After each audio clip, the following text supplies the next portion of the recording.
What it is, y'all, it's your old boy Pilk, and I'm coming back with an interesting topic here.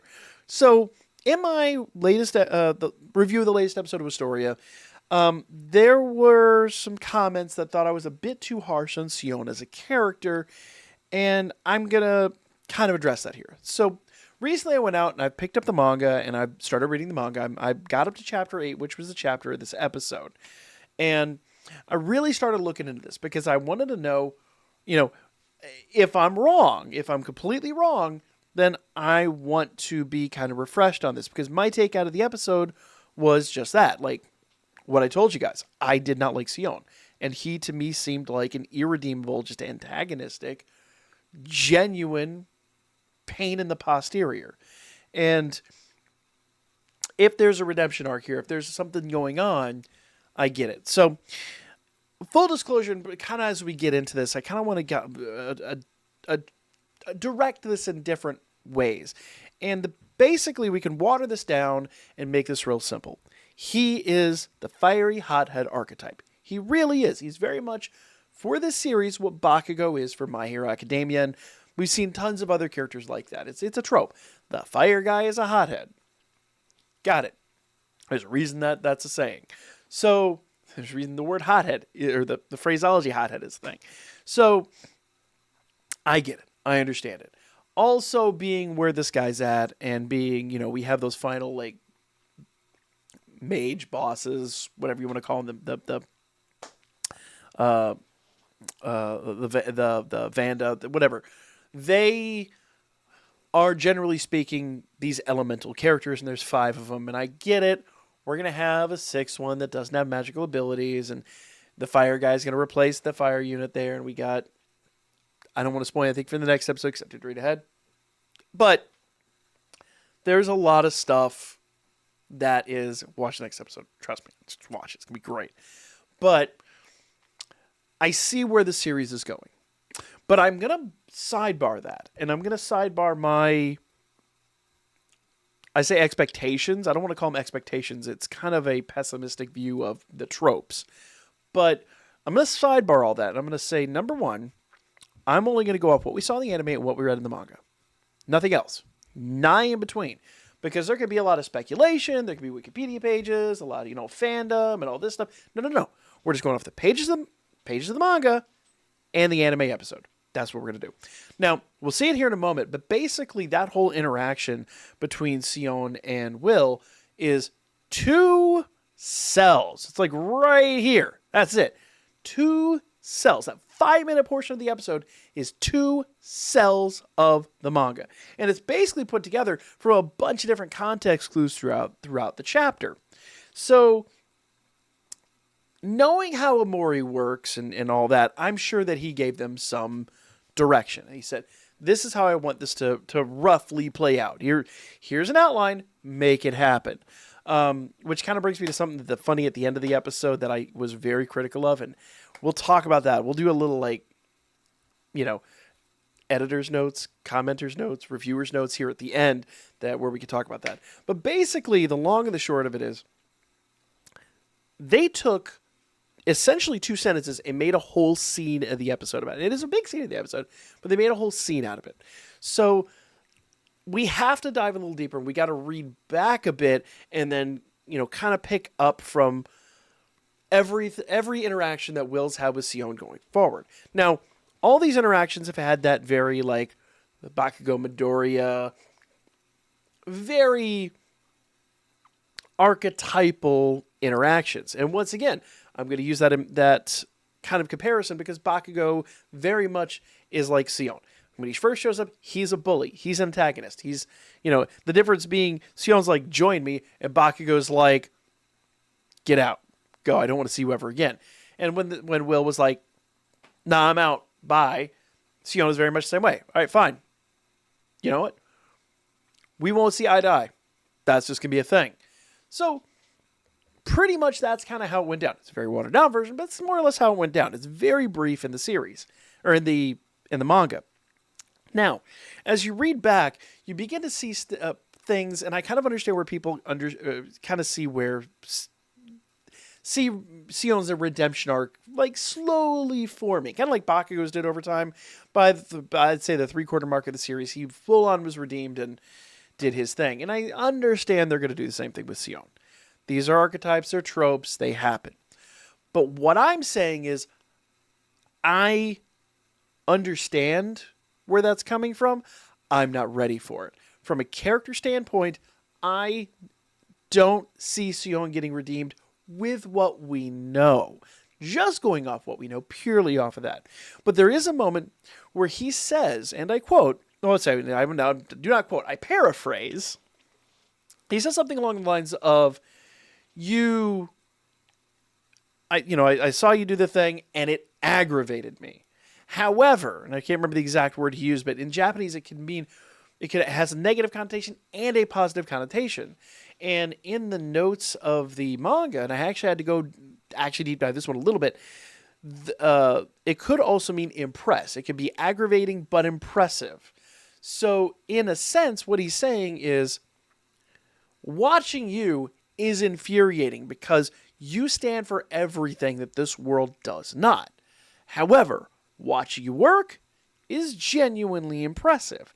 And so I do understand that Sion sees something in Will.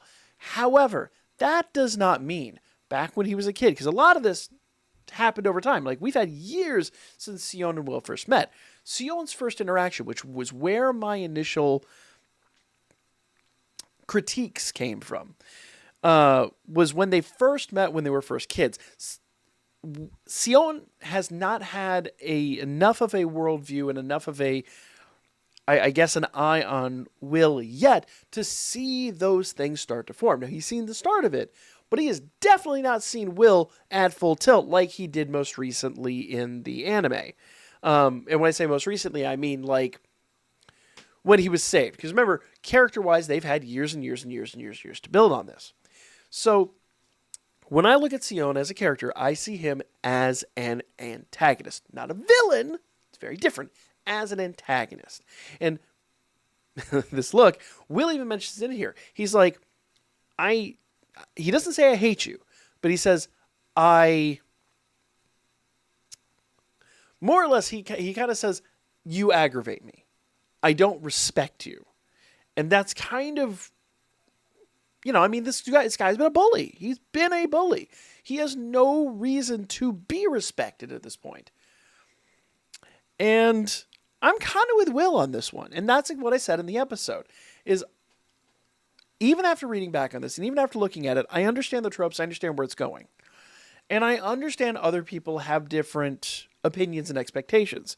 Let's remember back, Bakugo was a fan favorite character from the word go in that series. He was a popular character. I couldn't stand him, but that's my personality. I thought he was a bully, and I thought he was an irredeemable problem for Midoriya, for the protagonist of that series. And that's how I see Sion in this series. Even after reading the manga, my opinion has not changed. Now, I get that Sion's going to have a redemption arc. We all see it coming. We all have seen this archetype enough. We've read enough manga or watched enough anime, whatever. We know it's going to happen. But I am not going to forgive him until it does happen. And he's going to have to earn it. And that's what I'm saying. Now, if somebody else has a different opinion of that, by all means, we can all interpret things differently. There's absolutely no problem with us having different opinions on a character. You can like somebody that I don't like. It's part of the fandom. There's no problem with that whatsoever. And I'm not here to demagogue anybody or to tear anybody down or, say your opinion is wrong. Your opinion is not wrong. It is your opinion. But I'm going to stand by my opinion at this point. And I gave it every opportunity to kind of understand where you guys were coming from.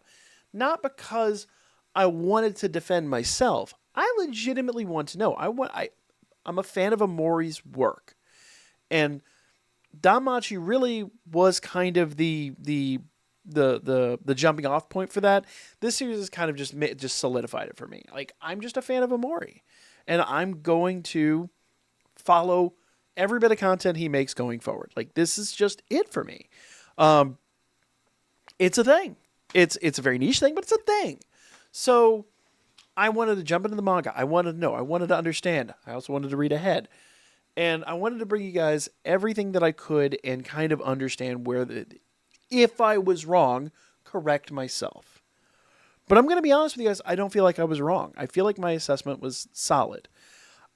Now, if he has that redemption arc, which he most likely will, I'm sure that opinion will change. But opinions can change, and that's the beauty of this.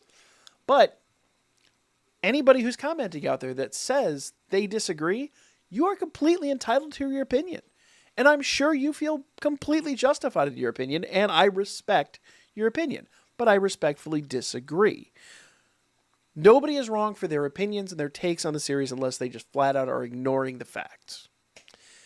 But I've looked into this, and I personally just don't agree. I think Sion, at this point of the series, is a bad antagonistic character. Now, little sidebar here, little lighthearted moment, and we'll see it here in a minute in the manga. But one thing I did find funny is I was all impressed with Will's kind of jump at the end where he cleared the entire arena and did like that superhero landing.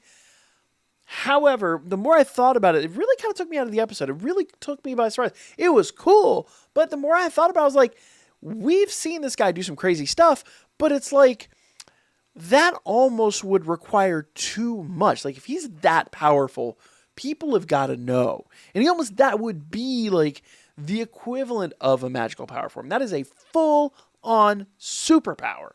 Dude jumped like 30 feet in the air, right? Like, there's no way people can deny that.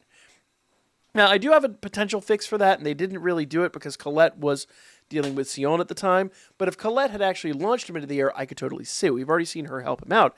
I thought that'd be pretty cool. But what's really funny, and you'll see it here in the manga, that scene never happens here. In fact, as you'll see in literally just a moment, he walks through the door, the same door Julius walked through. Legitimately just strolls in, right? They made that whole thing up.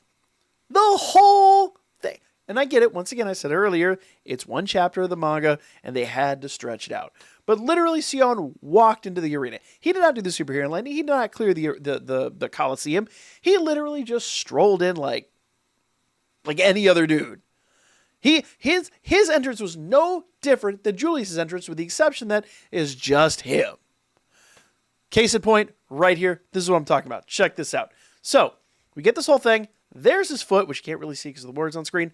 There he is walking through the door. He didn't jump. He didn't clear anything. He just walked through, which I thought was just kind of a funny little take. But I get they're going to over-dramatize stuff for the anime, and it looked cool.